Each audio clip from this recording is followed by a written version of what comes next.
Turn it on, DJI.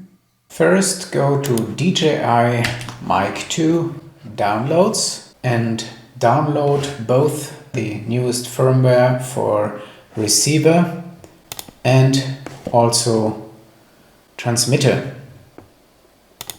Head over to your downloads folder and then there are these two files. Please note that RX refers to receiver and TX to transmitter. Make sure not to mix up these two files. For the transmitter, it doesn't matter if you have it switched on or off while connecting to USB-C. So just go ahead and connect.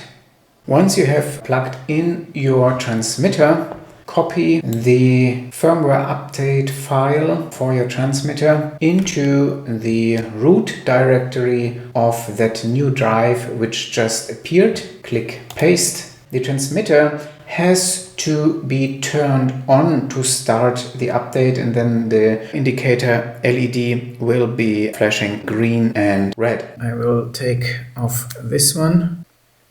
Actually, it's turned off automatically and turned on also automatically. So you see now it's flashing green and red, and hopefully the firmware update is being installed. Transmitters have been updated. Let's check the version of the receiver before the update. By the way, one very important thing to note: if you want to update the receiver of the DJI Mic 2, it is very important that first you are going to turn off the device by keeping this button pressed. Only when you connect it like this, the receiver will be able to receive the update. So let's connect that thing.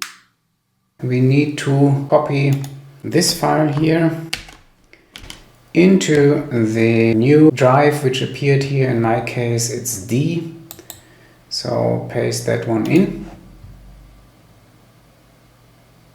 It's going to take a little second. No idea why this one is so slow.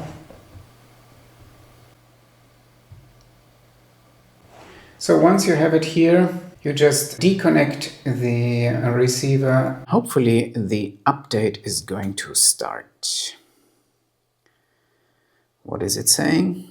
Update. Perfect. This is what we were waiting for. I'll be back in a minute. Still saying update. Like update.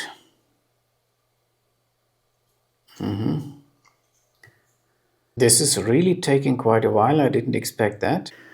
So this was probably, okay, quite a long wait. But we have now confirmation that the update was successful. Let's try to turn that one on. Still trying to turn it on. DJI. We go to the general settings and let's check the version. Done.